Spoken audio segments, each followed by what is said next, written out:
Welcome to the HealStrong podcast with me, Namita Purohit. As a leadership and life coach, I am dedicated to guiding my clients and students towards emotional freedom, inner strength, and healing. This podcast is proudly sponsored by the HealStrong program. It is my signature program that helps victims make a complete recovery from toxic narcissistic abuse. The program includes a course roadmap, coaches, and community to help you rise back to your healed and whole self. In today's podcast, I'm going to talk about the dangers of exposing the narcissist, the dangers of telling the narcissist that they are a narcissist, the dangers of telling other people in your friend circle, in your community, in the family, that the narcissist is a narcissist. How does the narcissist react to that? And that is what I am going to specifically focus upon. I'm going to talk about 3 things that the narcissist does once you start exposing them. And what are the 5 things you should be doing instead? So let's talk about the 3 things that happen when you expose a narcissist. When you tell the narcissist that you know what they are all about, and now you're going to go and tell the world, you're going to go and tell your family, you're going to tell your friend circle, and you're going to tell or if it's in a workplace, you're going to, tell their boss, you're going to tell other peers, and what happens when you do that? Yes. So the first thing that happens is you're going to be on the receiving end of narcissistic rage. If you think you have already experienced narcissistic rage and it cannot get worse, no.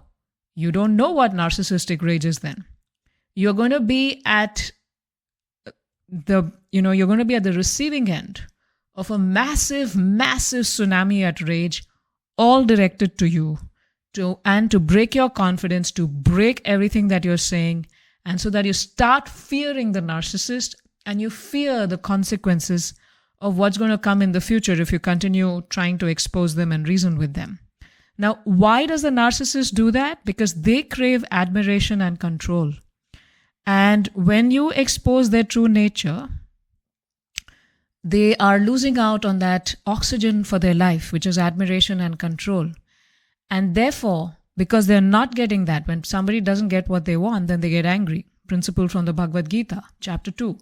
So similarly, when they don't get that admiration and control, when they see that is at risk, their carefully crafted image is at risk, then there is anger, insults, threats, or even attempts to manipulate the situation and discredit you who has exposed them.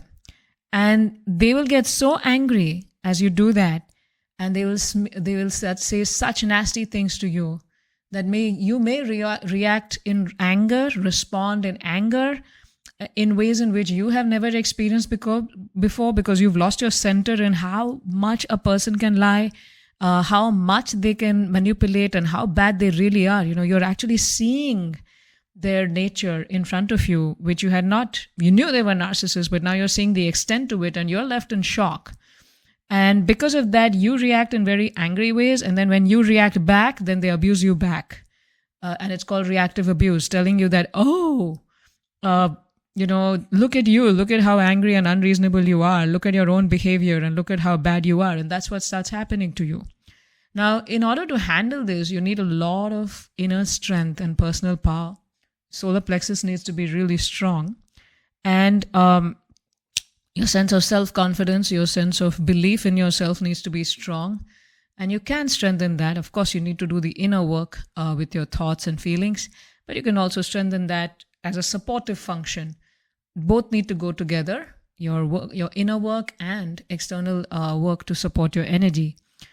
Either just one of them is not going to help you, so you could also get the personal power healing bracelets, which are specifically designed to help you feel more secure, more stable, and have more confidence and belief in yourself. And they work on your chakras and your energy so that you can handle this rage while also doing your inner work. And we're going to get to that. Now, if you're with a narcissistic boss and you're trying to expose to them, they may remove you from projects. They may give you a very bad review to stifle your growth. If it's a spouse, you're going to experience a lot of passive aggressive behavior, and they're going to break you to suspicion. They're going to submission. They're going to break your confidence to submission. So be very careful about this narcissistic rage. And it's not, I know you want to expose them and you want to say all that to them, but it's not going to set things right for you and them, between you and them, if that's your goal. If your goal is just to let it out and let them know, and that's your feeling of feeling vindicated, etc., keep hearing. I'm going to address all of these things. Now, the second thing that they do is they do a smear campaign. And what is that? They want to discredit you and your credibility. It's the best way is to give the dog a bad name. The dog is barking. The dog is barking for food. The dog is barking because you misbehaved with them. But instead of doing it and setting things right for them, you give them a bad name that, yeah, this dog is bad. They just keep barking all the time. And that's what they do to you. Now, you're saying what you're saying because it's the truth. It's because you've tried to reason with them. You've tried to talk to them. You've tried to do a lot of things with them. But they don't listen. And that's when you start telling people and telling them that they're a narcissist. But they rely on, as I said, very carefully crafted public images. And if you expose, they are going to damage your reputation who reveal their true colors. And this could involve spreading lies, rumors, or twisting the truths to paint the exposer in a negative light.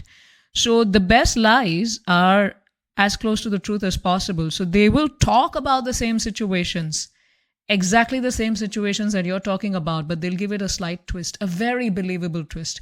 And they are charmers.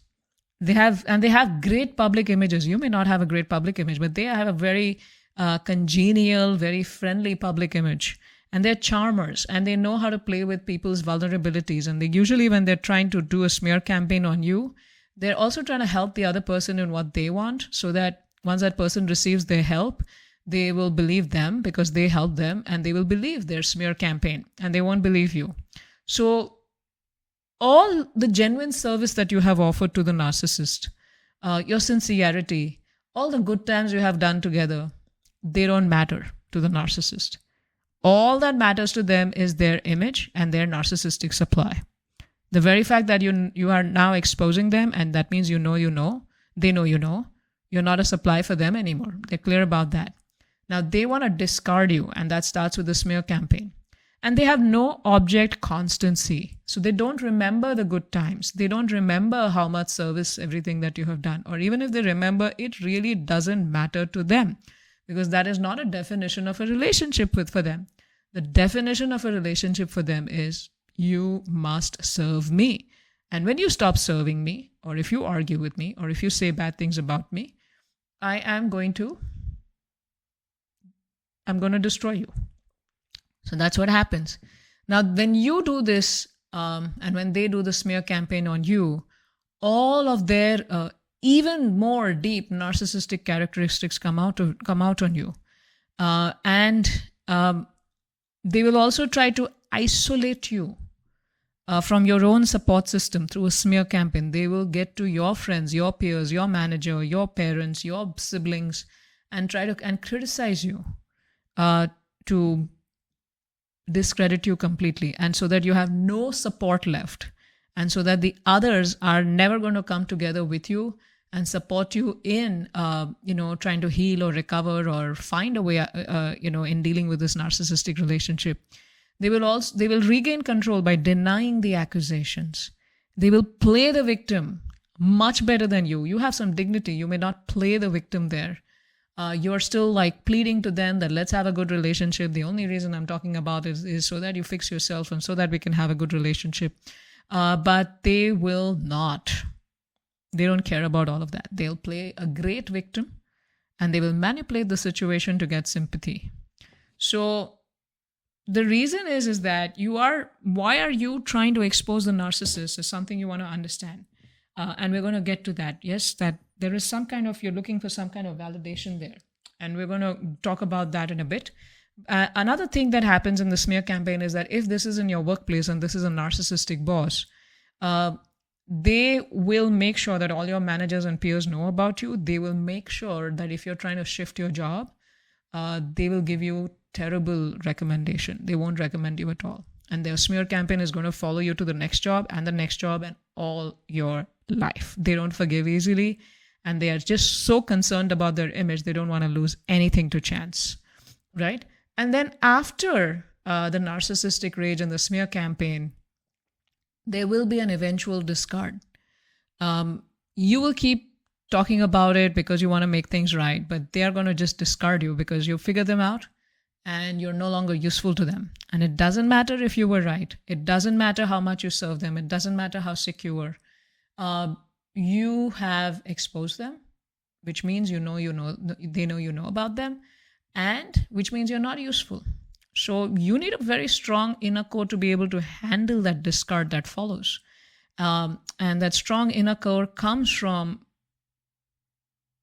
not needing validation from the outside, and that comes from you being able to take care of your own needs and feelings, honor your own opinions, honor your reality.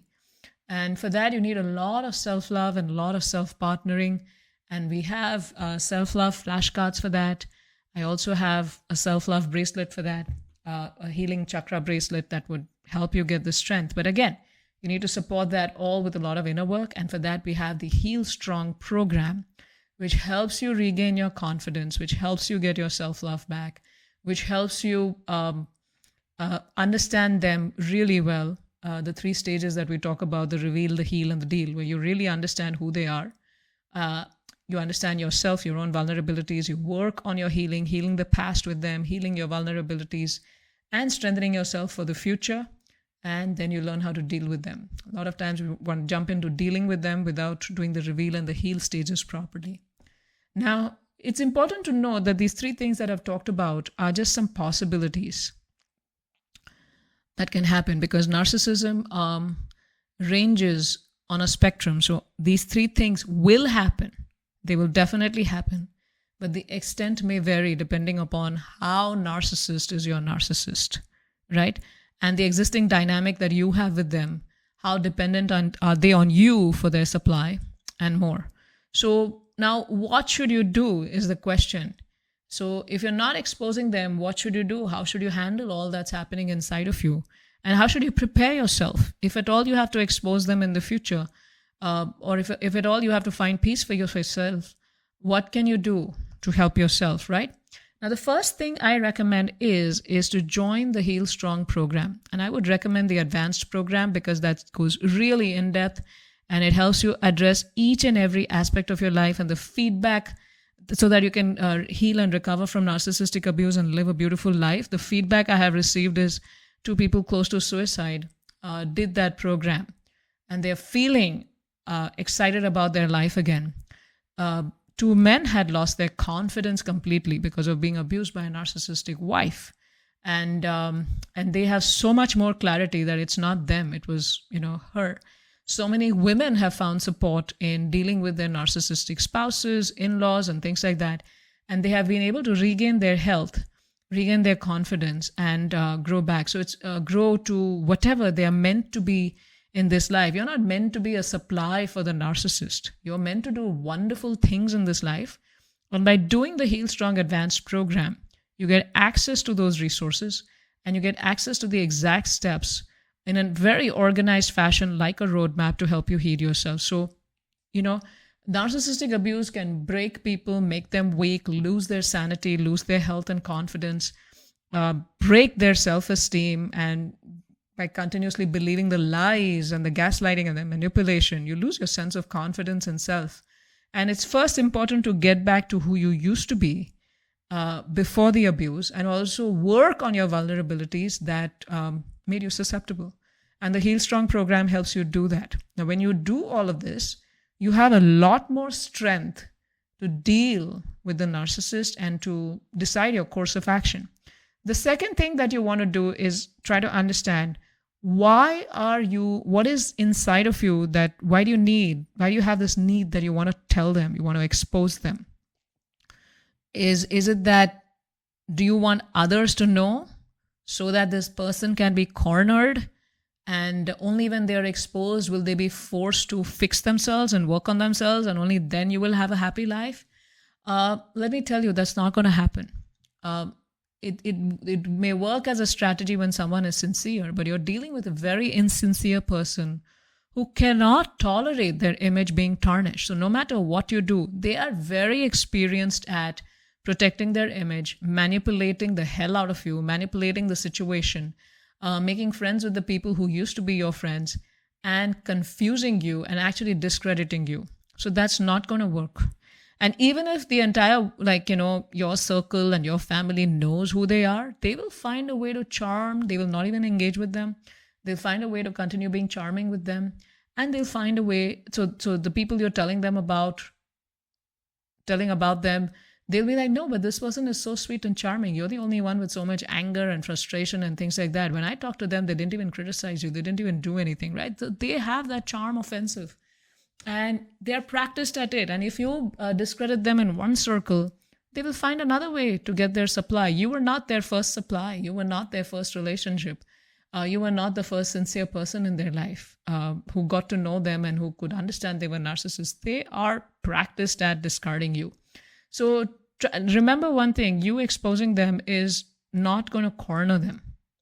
They can never be cornered. It's like they're very slippery. It's like, their hands are covered with oil. And no matter how much you try to hold their hand and pull them to a certain direction, their hand is going to slip out. And they're not going to follow the path that you want them to take, which is of reformation. No, they don't want to. The third thing that you want to think is, why do you want to tell them and get them to agree? The narcissists themselves. Do you need their validation? Do you need their validation to prove it to you that your suffering is real, that the gaslighting was real, that whatever happened in your life, all the experiences you had with them are real? Is that what you want? Is that why you're trying to expose them to them and to others? Because you need validation. You want someone to come and tell you that, yes, you really suffered and you're right and he's wrong. Are you looking for a judge? Well, if you are, then let me tell you, there may not be a lot of people who will be able to go into the depths with you and truly understand what you're trying to say. Another thing is, you need to be able to have the strength and the confidence that you consider your own reality as reality. And if you're not able to do that, that requires for a lot of healing and a lot of work on your mindset, the abuse, and everything that you've gone through. And for that, I recommend you joining the HealStrong program.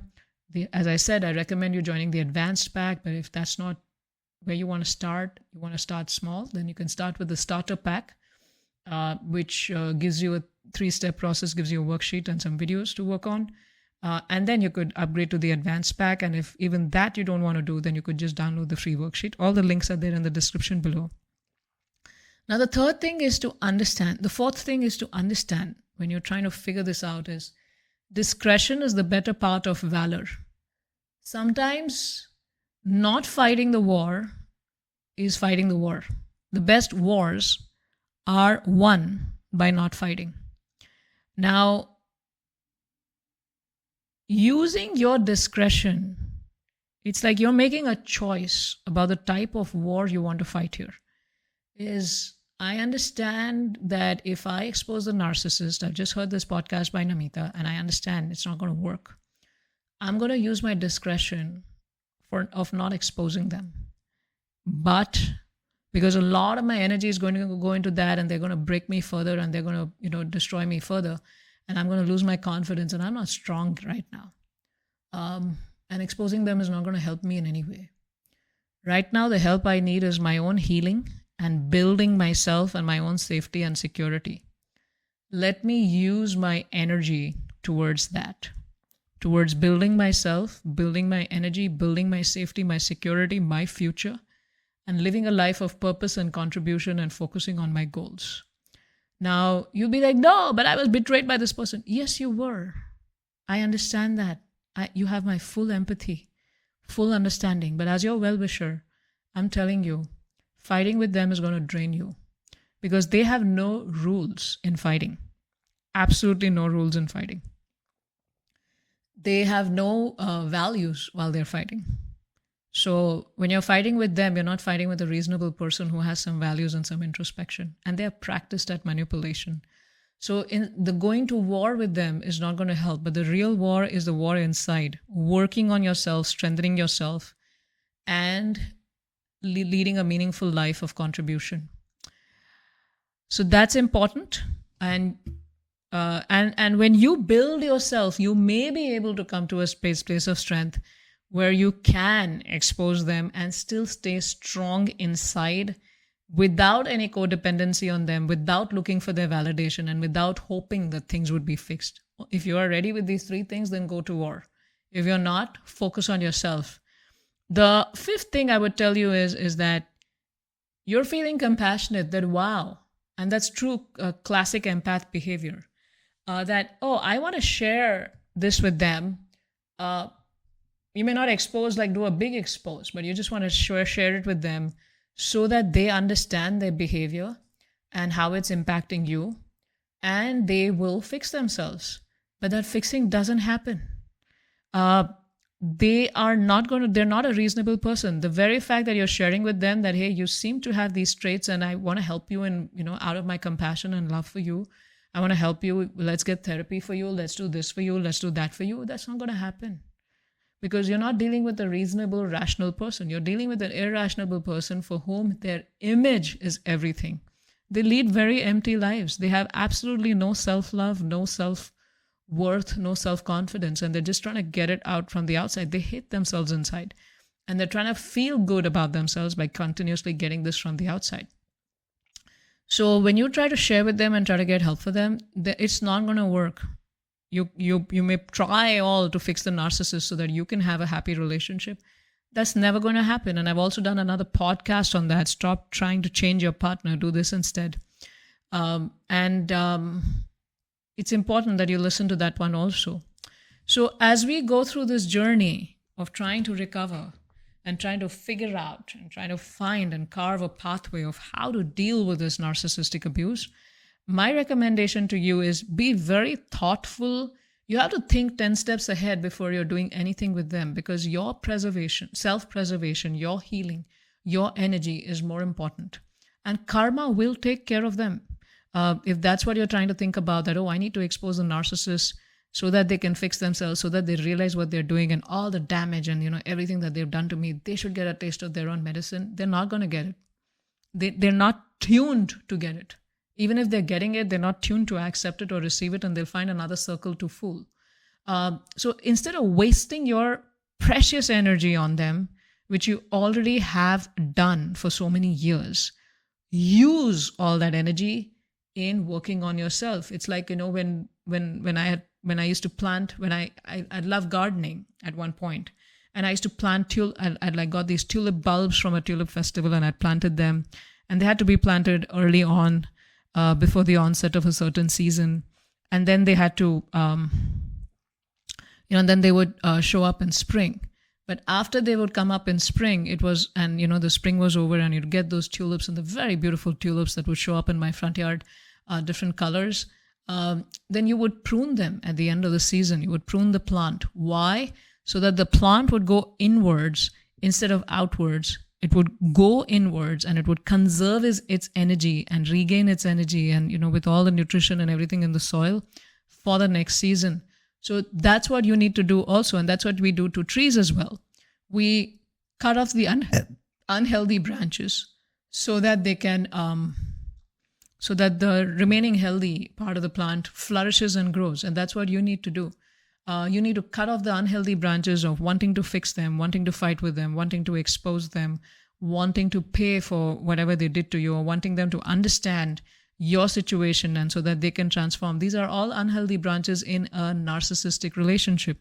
They may be in a healthy relationship, they may be reasonable things to follow, but not in a narcissistic relationship. So conserve your energy, focus on your healing and growth, and invest in yourself. Don't treat yourself cheaply.